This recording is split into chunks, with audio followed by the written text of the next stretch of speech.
Hello everyone, welcome to the academy banking and law. आप सभी viewer का बहुत बहुत स्वागत है।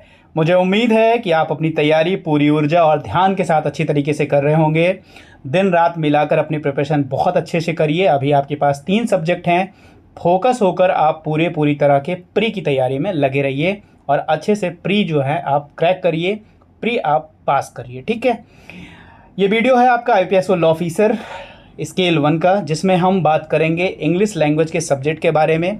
जैसा कि मैंने आपको पहले भी बताया था कि ये एक सीरीज़ का वीडियो है जिसमें आपको 1 बाय 1 करके धीरे धीरे आपको हर चीज़ पे क्लैरिटी मिलेगी। ठीक है, तो चलिए इस वीडियो को शुरू करते हैं। और शुरू करने से पहले वीडियो को लाइक, शेयर और सब्सक्राइब ज़रूर कर दीजिएगा। तो ये आपका है सिलेबस है इंग्लिश लैंग्वेज का, यहाँ पर आप देख सकते हैं। ठीक है, और ये जो आपका है ये प्री का आपका सिलेबस है जो हमने कल के वीडियो में डिस्कस किया था।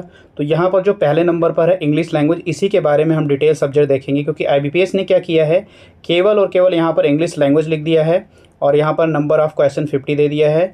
ठीक है, जो मैक्सिमम मार्क होंगे 25, क्योंकि जो एक क्वेश्चन यहाँ पर होगा वो 0.5 मार्क्स कह लीजिए या हाफ मार्क्स का कह लीजिए, ये होगा। ठीक है, और इनका मीडियम तो इंग्लिश में ही रहेगा और जो टाइम आपको दिया जाएगा 40 मिनट दिया जाएगा।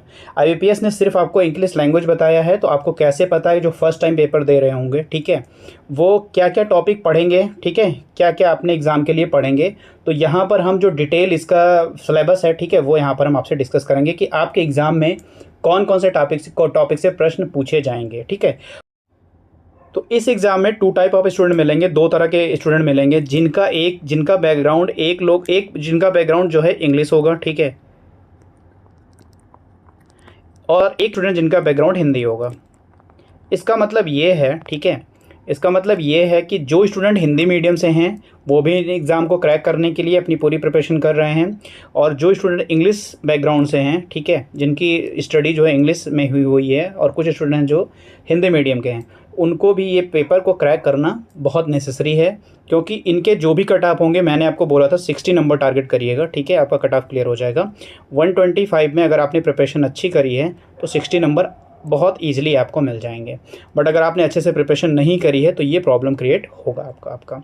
यहाँ पर हम हिंदी बैकग्राउंड इंग्लिश बैकग्राउंड की बात इसलिए कर रहे हैं कि अगर इंग्लिश वाले बच्चों की बात कर रहे हैं तो इंग्लिश वाले बच्चों में बहुत कम ऐसे बच्चे हैं जो इंग्लिश के पेपर को क्रैक नहीं कर पाते, बहुत कम है। बाकी अधिकतर स्टूडेंट, ठीक है, इंग्लिश के पेपर को आराम से ईजिली क्रैक कर लेते हैं। जस्ट इसका अपोजिट है, हिंदी मीडियम के जो स्टूडेंट हैं इनमें बहुत सारे स्टूडेंट ऐसे हैं जो इंग्लिश लैंग्वेज के पेपर को क्रैक नहीं कर पाते। बाकी जो 2 पेपर है, रीजनिंग में उनके काफ़ी अच्छे मार्क्स होते हैं, GA में काफ़ी अच्छे मार्क्स होते हैं, बट बहुत सारे हिंदी मीडियम के स्टूडेंट ऐसे हैं जो इंग्लिश लैंग्वेज के पेपर को क्रैक नहीं कर पाते हैं। ठीक है, उसका रीज़न क्या है, एक ये लैंग्वेज का पेपर है जिसमें क्या होता है, इस इंग्लिश लैंग्वेज के पेपर की अंडरस्टैंडिंग काफ़ी अच्छी होनी चाहिए। तो जो इंग्लिश बैकग्राउंड के स्टूडेंट है उनकी अंडरस्टैंडिंग काफ़ी अच्छी होती है इस लैंग्वेज पर, और हिंदी मीडियम के जो है उनका हिंदी लैंग्वेज पर अंडरस्टैंडिंग अच्छी होती है। ठीक है, इंग्लिश लैंग्वेज पे अंडरस्टैंडिंग उनकी कम अच्छी होती है। लेकिन यहाँ पर क्या है, लैंग्वेज का पेपर है, तो अगर आप प्रैक्टिस करेंगे, ठीक है, प्रैक्टिस करेंगे आप और चीज़ों को समझेंगे, ठीक है, यानी इसमें क्या क्या पूछा जाना है इंग्लिश लैंग्वेज के पेपर में, ग्रामर में क्या क्या आता है, कुछ गोल्डन रूल्स हैं, ठीक है, और काफ़ी अगर आप प्रैक्टिस करोगे, उसका एनालिसिस करोगे, तो जो हिंदी मीडियम के स्टूडेंट भी वो भी इस एग्ज़ाम को, इस लैंग्वेज के पेपर को क्रैक कर लेंगे। तो एक मेजर जो रीज़न यहाँ पर ये है, ठीक है, वो लैंग्वेज पर उनकी अंडरस्टैंडिंग है, काफ़ी अच्छी पकड़ होती, इसलिए वो क्रैक कर लेते हैं। ठीक है, तो ये हो गई एक बेसिक सी बात। तो हिंदी मीडियम के स्टूडेंट भी इस एग्ज़ाम को, इस लैंग्वेज के पेपर को क्रैक कर लेंगे। क्या करना है उनको, फर्स्टली उनको ढेर सारे मॉक पेपर को प्रैक्टिस करना है।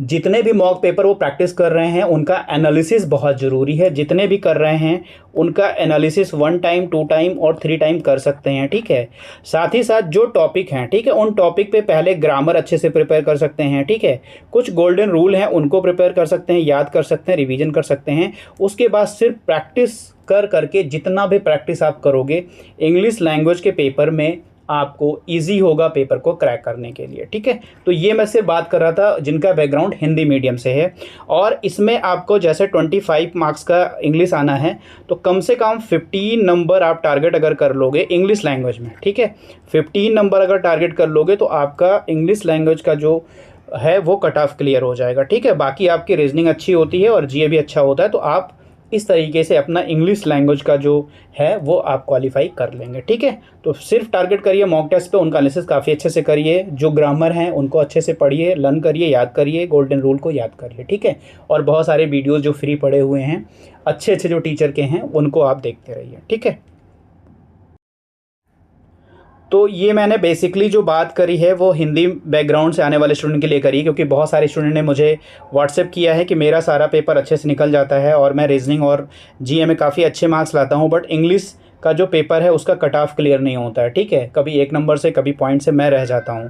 तो उनके लिए मैंने ये 3 तरीके बताए हैं, अगर वो काफ़ी इस पर प्रैक्टिस करेंगे, काफ़ी ध्यान देंगे, तो इस बार वो भी 15 नंबर ले आएंगे और उनका कट ऑफ आराम से क्लियर हो जाएगा। ठीक है, चलिए अब डिटेल में देखते हैं कि इंग्लिश लैंग्वेज के पेपर में क्या क्या पूछा जाना है, कौन कौन सा हमें जो है अंडरस्टैंडिंग पे डिपेंड करता है, कौन सी टॉपिक हमारे प्रैक्टिस पे डिपेंड करेगी, कौन से टॉपिक हमारे ग्रामर पे डिपेंड करेगा। ये सारी चीज़ें हम वहाँ पर देखते हैं आगे। तो ये आपका हो गया सिलेबस। ठीक है, आपने यहाँ देख लिया है, और ये जो आपको देखने को मिल रहा है सिलेबस ऑफ इंग्लिश लैंग्वेज का। ठीक है, यहाँ पर आपको कम से कम, ठीक है, कम से कम आपको 13 नंबर टॉपिक जो हैं यहाँ पर दिए गए हैं।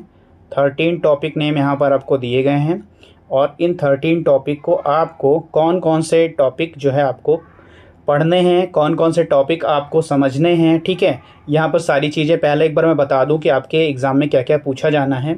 जैसे यहाँ पर टॉपिक नेम दिया हुआ है, ठीक है, और ये नंबर ऑफ़ क्वेश्चन जो आपके एग्ज़ाम में कितने आने हैं। ठीक है, अब ये देखिए टोटल आपका 50 क्वेश्चन आना है। ठीक है, ये चीज़ ध्यान रखिएगा, टोटल 50 क्वेश्चन आएंगे। किसी किसी में 5 आता है, ठीक है, किसी किसी में 3 आते हैं, किसी किसी में 2 भी आते हैं। ठीक है, इस तरह से भी होते हैं नंबर ऑफ़ क्वेश्चन जो आपके एग्ज़ाम में पूछे जाने हैं। तो पहले पे जो आप देख लीजिए, रीडिंग कॉम्प्रिहेंशन है, स्पॉटिंग एरर है, फिल इन द ब्लैंक्स है, सेंटेंस करेक्शन है, क्लोज टेस्ट है, सेंटेंस इम्प्रूवमेंट और फ्रेजर रीअरेंजमेंट है, पैरा जंबल्स है, सेंटेंस रीअरेंजमेंट है, पैरा सेंटेंस कंप्लीशन है, मैच द कॉलम बेस्ड है, ठीक है, वर्ड स्वैप है, और 2 टॉपिक आपके और हैं, सेंटेंस बेस्ड एरर और स्पेलिंग एरर और कनेक्टर्स। तो ये 13 टॉपिक हैं, यहाँ पर आप लोगों ने देख लिया है। और नंबर ऑफ़ क्वेश्चन जैसे कितने आने हैं, कॉम्प्रिहेंशन में कभी कभी आपके 10, मोस्टली आपके 10 ही क्वेश्चन होते हैं, और कभी कभी आपको यहाँ पर 5 भी देखने को मिलते हैं। कभी कभी लेस चांस होते हैं 5 देखने, ज़्यादातर आपको 10 ही क्वेश्चन देखने को मिलेंगे। स्पॉटिंग एरर पे आपको 5 भी देखने को मिलते हैं, फिल इन द ब्लैंक्स में 5 भी देखने को मिलते हैं, और फिल इन द ब्लैंक्स 1-2 तरीके से आते हैं, तो वहाँ पर कभी कभी आपको 10 और 8 भी देखने को मिल सकते हैं। ठीक है, सेंटेंस करेक्शन में भी आपको 3 to 5 देखने को मिल सकते हैं। क्लोज टेस्ट तो आपका 10 होता है मोस्टली, ठीक है, कभी कभी 5 वाले भी आ जाते हैं आपके। सेंटेंस इंप्रूवमेंट कभी कभी 3, कभी कभी 5, पैरा जंबल और रीअरेंजमेंट ये 5, ये कभी हो सकता है या कभी ये हो सकता है, इन दोनों में से कोई एक हो सकते हैं। ठीक है, पैरा सेंटेंस कॉम्बिनेशन ये भी कभी 5 हो सकता है, कभी 0, 3 हो सकता है। ठीक, मैथ द कॉलम बेस ये भी कभी 3 आ सकते हैं, कभी 5 आ सकते हैं। वर्ड स्वैप जो होता है ये भी कभी 3, ये भी कभी 5 आ सकते हैं। ठीक है, तो ये नंबर ऑफ़ क्वेश्चन हैं जो आपके एग्ज़ाम में आने हैं। यहाँ पर sentence base error, spelling error ये भी कभी 3, कभी 5, और कनेक्टर्स जो होते हैं ये भी कभी 3 और कभी 5। तो टोटल मिलाकर ये आपको जो है 50 क्वेश्चन आना है। ठीक है, अब यहाँ पर हम आपको ये बता दें कि कौन कौन से टॉपिक हैं जिनको आप ग्रामर से कर सकते हैं, प्रैक्टिस से कर सकते हैं। ठीक है, तो इनमें से जो टॉपिक है आपका, ठीक है, जैसे एक आप जो है सबसे पहले स्पॉटिंग एरर जो होते हैं 5 आते हैं, ये आप कर लीजिए। ग्रामर से जो जो चीज़ें आती हैं, ग्रामर के अगर आप अच्छी से अंडरस्टैंडिंग बना लीजिए, ग्रामर आप किसी वीडियो से या किसी बुक से, ठीक है, अगर आप अच्छे से पढ़ लीजिए, या जो भी IBPS की PO मेंस के लेवल की आती है, ठीक है, IBPS के PO लेवल की मेंस की जो भी आती है बुक, ठीक है, इंग्लिश लैंग्वेज की, अगर उससे आप कर लोगे, उनमें भी डिटेल दिए होते हैं। ठीक है, अगर डिटेल कर लोगे तो एक बार आपका सेंटेंस जो है पूरा का पूरा कंप्लीट हो जाएगा ग्रामर का। ठीक है, एक बार ग्रामर उसमें पूरा टेंसेस, सेंटेंसेस पूरे कंप्लीट हो जाएंगे। ठीक है, पार्ट ऑफ स्पीच उसका पूरा जो 8 होते हैं, ये सब कुछ कंप्लीट आपका हो जाएगा। और जब ये कंप्लीट हो जाएगा तो आप क्या क्या कर सकते हो, प्रैक्टिस करके आप स्पॉटिंग एरर, यानी आपको एरर उस पूरे सेंटेंस में, ठीक है, आपको एरर को स्पॉट करना होता है। पूरा एक सेंटेंस दिया होगा, उसमें कौन सी गलती है। ठीक है, उसमें काफ़ी जब आप पढ़ोगे तो उस पर आपको एक अंडरस्टैंडिंग मिलेगी कि कहीं पे प्रीपोजिशन की गलती है, कहीं पे टेंसेस की गलती है, ठीक है, कहीं पे ऑर्डर ऑफ अरेंजमेंट की गलती है। तो इस तरह के वहाँ पे आप प्रैक्टिस करके इन चीज़ों को फाइंड कर लोगे, ठीक है। फिल इन द ब्लैंक्स में भी आप जो आपके टेंसेस की फिलिंग होगी या प्रीपोजिशन की फिलिंग होगी ये आप कर लोगे। अगर आपकी किसी वोकैबुलरी की है तो आपको वोकैबुलरी अलग से पढ़नी पड़ेगी, ठीक है। तो टेंसेस और preposition A part of speech में अगर किसी को आपको फिल करना है तो आराम से यहाँ पर कर लोगे। क्लोज टेस्ट में 10 टोटल होते हैं आपके, कभी कभी 5 भी होते हैं, मोस्टली 10 ही क्वेश्चन आते हैं। तो क्लोज टेस्ट में भी जो भी आपके पार्ट ऑफ स्पीच से जो भी चीज़ें जुड़ी होंगी, ठीक है, जो आपके टेंसेस से जुड़ी होंगे तो इनको भी आप फिल कर लोगे। तो इस तरह से आप फाइंड कर सकते हो, ठीक है, कि आपके इन टोटल 50 क्वेश्चन में से कौन कौन से क्वेश्चन जो है ईजिली कर लोगे।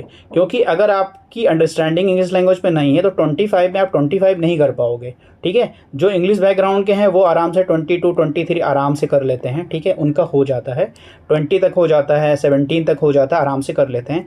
बट आपको 50 क्वेश्चन 50 क्वेश्चन तो अटैम्प्ट नहीं कर पाओगे, 25 नंबर के हैं। तो यहाँ पर ध्यान रखो कि आपको 15 क्वेश्चन ही अटैम्प्ट करने हैं 15 नंबर के, यानी तो आपको 30 क्वेश्चन तक अटैम्प्ट करने हैं, ठीक है। और अगर आप इस पे प्रैक्टिस करोगे तो आराम से आपके हो जाएंगे। बट आपको प्रैक्टिस काफ़ी अच्छे से करनी है, मॉक अच्छे से देने हैं, ठीक है, और इनका एनालिसिस काफ़ी करना है। तो अगर आप ये 2-3 काम कर लेते हो तो ये श्योर है कि आप जो है इंग्लिश लैंग्वेज के पेपर को, ठीक है, क्रैक कर लोगे। तो ये नंबर ऑफ क्वेश्चन देखने को मिल गए। तो आप अब क्या करिए, टॉपिक अपना एक एक लीजिए, ठीक है। रीडिंग कॉम्प्रिहेंशन में, ठीक है, पूरा एक आपको कॉम्प्रिहेंशन देगा, उसको रीड करना है। उनमें 2-3 तो वोकैबुलरी से होते हैं, ठीक है, बाकी क्वेश्चन होते हैं। अगर आप ये भी अच्छे से आपको रीडिंग आती है, रीडिंग की अपनी हैबिट बना रखी है।